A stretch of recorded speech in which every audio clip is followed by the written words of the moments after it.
Good morning, Dan. And in for Amy this morning is the also lovely and talented Sean from Elmwood Park. Sean, we were talking about the issue of myelin and the EpiPen price earlier. And one thing we didn't mention, which we should, in terms of how government manufactures a disaster, then misapplies the wrong remedies, as Groucho Marx famously said. It's a paraphrase, but it's about the gist of it.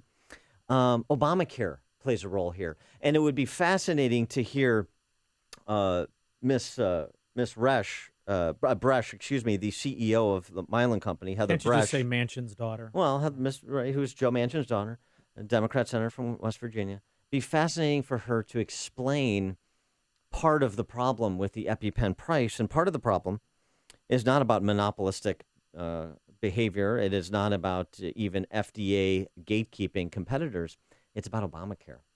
Obamacare mandated EpiPens in public schools, and it pays below market price for the EpiPens that are provided by Mylan. So the break has to be offset on the people, kind of like TARP and quantitative easing and rescue and Obamacare. Well, and Medicaid and Medicare. Yeah, I mean, in terms of like we're going to reimburse at lower than market rate.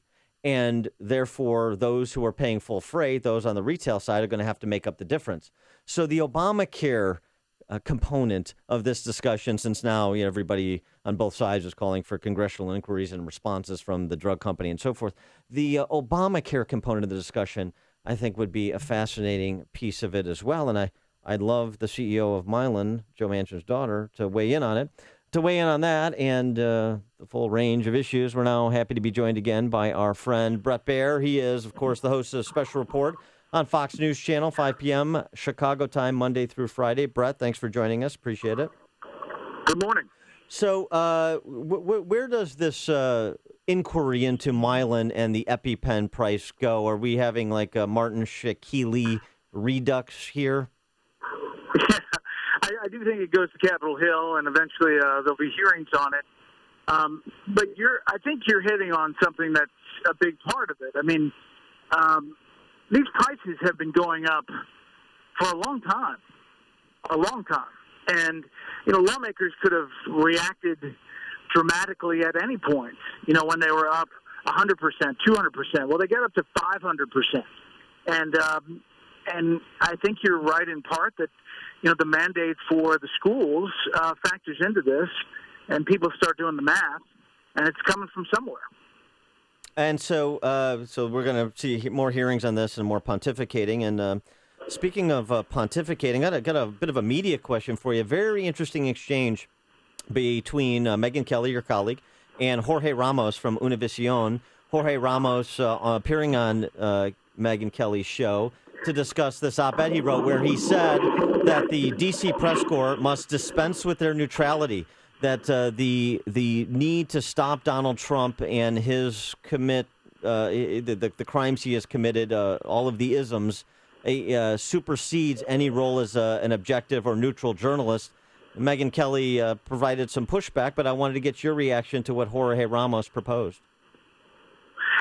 Listen, I understand in part what Ramos is saying. If someone says something egregious, that they have to be pushed back on it. However, it is in part in the eye of the beholder, and the journalist has a role to stay neutral and to provide both sides. The whole "we report, you decide" thing. Right. And so once you get into being an advocate, you can do that. Of course you can. But you should be on the opinion pages.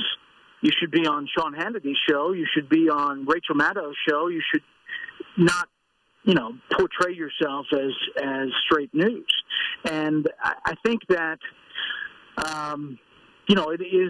it's a fine line. And Ramos is saying that, Donald Trump for him is the line he wants to cross. Yeah, I mean, he used the phrase social responsibility to cross that line. And, I mean, part of this may be much ado about not too much because, I mean, the idea of many in the D.C. press corps dispensing with the pretense of neutrality, it's kind of past post in some quarters, isn't it? I mean, listen, there are many examples of how it's gone off the rails. And the New York Times had a column. Jim Rutenberg said you should throw neutrality out the window, much like Jorge Ramos. So, I think there is something to Donald Trump's criticism about not getting a fair shake in the media. I will say he has provided them plenty of fodder to be able to jump on. Speaking of Trump and Hillary, it's been kind of an interesting tangent we've gone on since Trump has elevated the issue of the condition of our urban centers, and particularly the success or lack thereof of minority families that live in those urban centers. This started a couple of weeks ago after the unrest in Milwaukee, after that police-involved shooting, and it's gone on for a couple of weeks now. And now Hillary Clinton, because Donald Trump has raised the B word, bigot, she responded yesterday with kind of a wide-ranging indictment of Trump as part of a conspiracy of conspiracy theorists. How do you read the reaction of Hillary Clinton to what Trump has been doing the last 2 weeks in the speech that she gave yesterday? Is it concern about Trump cutting into not really the city so much, but perhaps white suburbanites by recasting himself? Or is this just the kind of conventional Hillary Clinton playbook? Well, I think that this was in the playbook for a long time. And once Steve Bannon took over as campaign CEO for Trump, I think that the Clinton camp saw that as an opening to kind of go down this road. The Hillary Clinton is a bigot line, I'm pretty sure was a pre-buttal the night before by Donald Trump to get in the news cycle for what we knew was going to be a speech about the alternative right, the alt-right.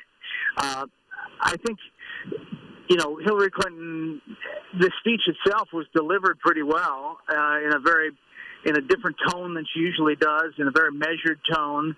And this was a speech more about attracting disaffected Republicans than it was about firing up her base.